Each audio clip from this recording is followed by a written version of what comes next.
nightmares in my head, I fear that the thoughts build up until I can't hear, that my mind fills up into a creature, and it haunts me somewhere much deeper.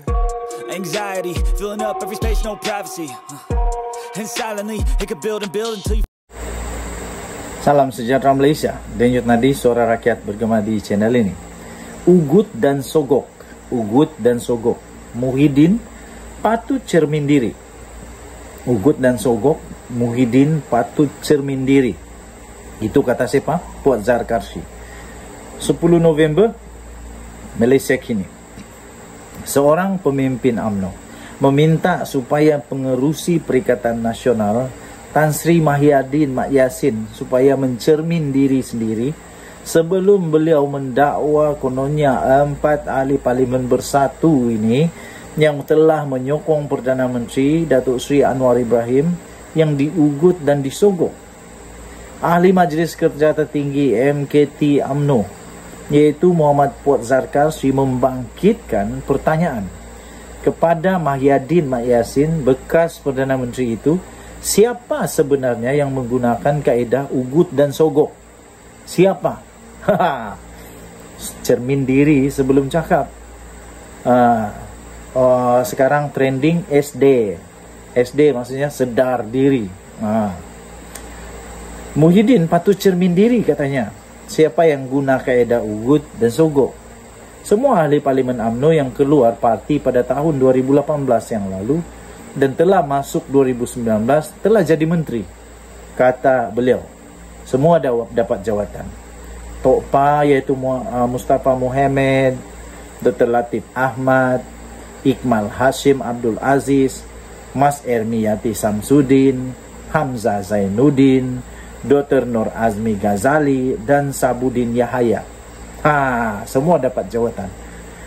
Pemimpin UMNO seperti Najib Razak, Tengku Adnan Mansur, Ahmad Zahid Hamidi, Syaril Samad, Aziz Rahim, mereka pula diugut dengan puluhan tuduhan. Mereka tidak lari.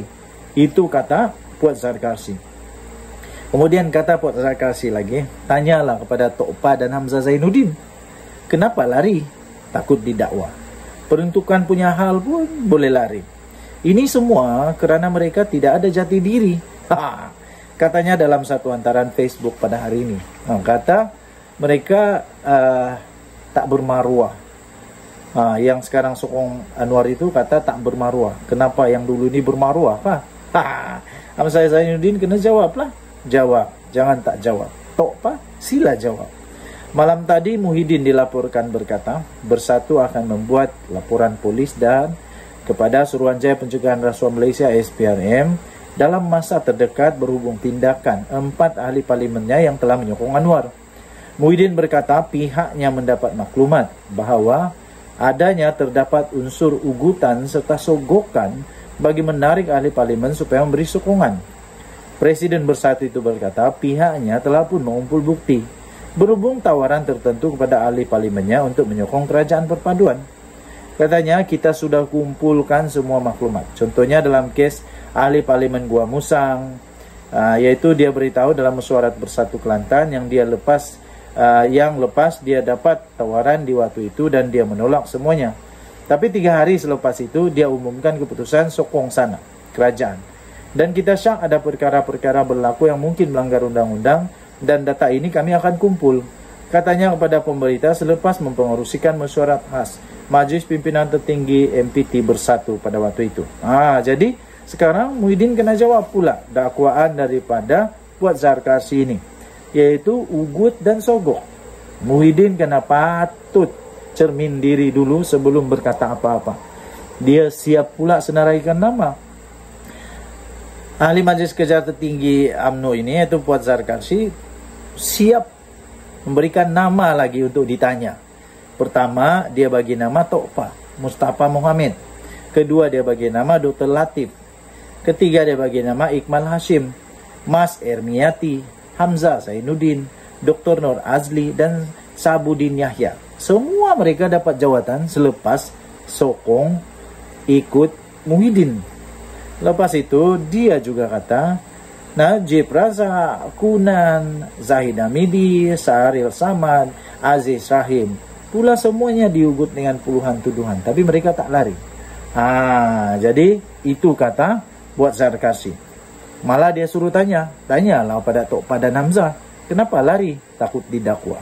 Betul atau tidak? Kita tidak pasti, tapi itulah yang disebut oleh Buat Zarkashi. Denyut Nadi, Suara Rakyat, bergema di channel ini. Jangan lupa tekan butang subscribe, like, dan share. Bye-bye. Salam sejahtera Malaysia. Denyut Nadi, Suara Rakyat, bergema di channel ini. Seperti yang kita ketahui, pengerusi, presiden daripada Parti Muda sendiri, yaitu Syed Saddiq Syed Abdul Rahman, telah meletakkan jawatannya sebagai presiden parti. Maka dengan itu, satu artikel daripada Sahabuddin Hussein sangat pedas, sangat tepat sekali. Syed Saddiq habis, Muda pun habis. Kerana apa? Muda sangat bergantung kepada Syed Saddiq. Tanpa Syed Saddiq, seolah-olah dah tak adalah bersatu pula Muda. Ahli Parlimen War Syed Saddiq Syed Abdul Rahman semalam dihukum penjara 7 tahun, 2 sebatan dan denda 10 juta. Dan jika gagal pula, Syed Saddiq akan dihukum penjara 4 tahun lagi sebagai gantinya. Tuan-tuan dan puan yang dihormati sekalian, kerana itu, setelah bercerita dengan kawan sebentar tadi di kedai kopi, mereka kata, kerana Mahathir sekarang tak ada parti, apa kata Muda untuk mengambil sahaja Mahathir sebagai ahli presiden Parti Muda? Mereka katakan dulu pernah ada ura-ura kabar angin kononnya Syed Saddiq Syed Abdul Rahman ini adalah anak didik kesayangan Mahathir. Itu ura-ura cerita-cerita dulu. Jadi apa salahnya, kata mereka, kalau itu memang benar, apa salahnya Mahathir selamatkanlah Muda ini dan jadilah presiden muda, jadilah parti tua. Jadilah parti tua, apa bukan muda sudah, itu jadi parti tua. Walaupun begitu, saya sebagai pemerhati politik Malaysia, saya membantah cakap kawan saya itu, kerana saya tidak bersetuju kalau Mahathir jadi presiden muda. Namanya pun muda, Mahathir dah tua, tak boleh. Saya harap-harap Parti Muda tidak terperangkap dengan keadaan, tidak terperangkap dengan situasi teruk ini, yaitu tidak berpresiden, sehingga menjadi menjadi panik dan tiba-tiba mengambil Mahathir menjadi presiden, sebab tidak sesuai. Namanya muda, orangnya mesti muda, bertenaga kuat, masih lama untuk hidup. Jadi tuan-tuan dan puan-puan yang dihormati sekalian, apakah pendapat anda? Perlukah Mahathir bersama dengan Muda? Jika sebelum ini beliau mencipta sejarah sebagai pemimpin termuda dilantik sebagai menteri penuh, kini satu lagi sejarah diciptanya, yaitu Syed Saddiq Syed Abdul Rahman ini. Seiring dengan hukuman yang diterimanya, bekas Menteri Belia dan Sukan itu terus saja mengumumkan peletakan jawatannya sebagai Presiden Muda. Tindakan Syed Saddiq itu sekurang-kurangnya harus diberi pujian lah, kerana beliau tidak menjadikan kedudukannya sebagai ketua parti itu sebagai perisai bagi dirinya daripada sabitan bersalah yang diputuskan oleh mahkamah terhadapnya. Bagaimanapun, dua persoalan yang ada di hadapan selepas ini adalah apakah nasib Muda dan apakah Syed Saddiq masih ada masa depan dalam politik negara Malaysia moden ini. Imej dan pengaruh Muda kalaupun tidak 100%, tetapi sebahagian besarnya adalah kerana Syed Saddiq. Tanpa beliau mengemudi parti, ia tidak mungkin mampu ke mana-mana. Apatah lagi pimpinan yang mengambil alih jawatan Syed Saddiq ialah Amirah Aisyah Abdul Aziz, timbalan Presiden Muda sekarang ini. Amirah Aisyah tidak cukup dikenali, tidak cukup wibawa, bahkan tiada aura seperti Syed Saddiq. Dengan pengunduran Syed Saddiq ini, Muda akan menjadi parti yang tiada lagi masa depan, akan habis begitu saja. Berkaitan dengan Syed Saddiq pula, walaupun beliau akan membuat rayuan, tetapi berdasarkan fakta mahkamah, kes beliau adalah kes yang jelas, mudah dan straightforward. Untuk lebih mudah memahaminya, ia hampir sama dengan kes SRC International yang dihadapi oleh Najib Razak. Jika dalam kes Najib, sejumlah wang didapati dimasukkan ke akaun bank pribadinya, dalam kes Syed Saddiq pula, sejumlah wang dipindahkan ke akaun ASB miliknya.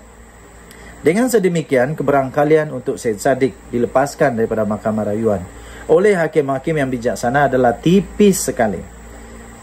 Begitu juga dengan rayuan terakhir di Mahkamah Persekutuan nanti.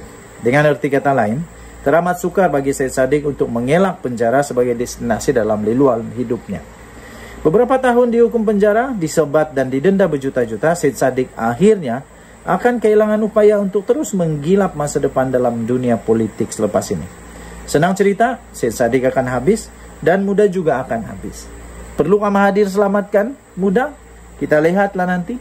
Dan apa pula tindakan daripada Muda? Bye-bye.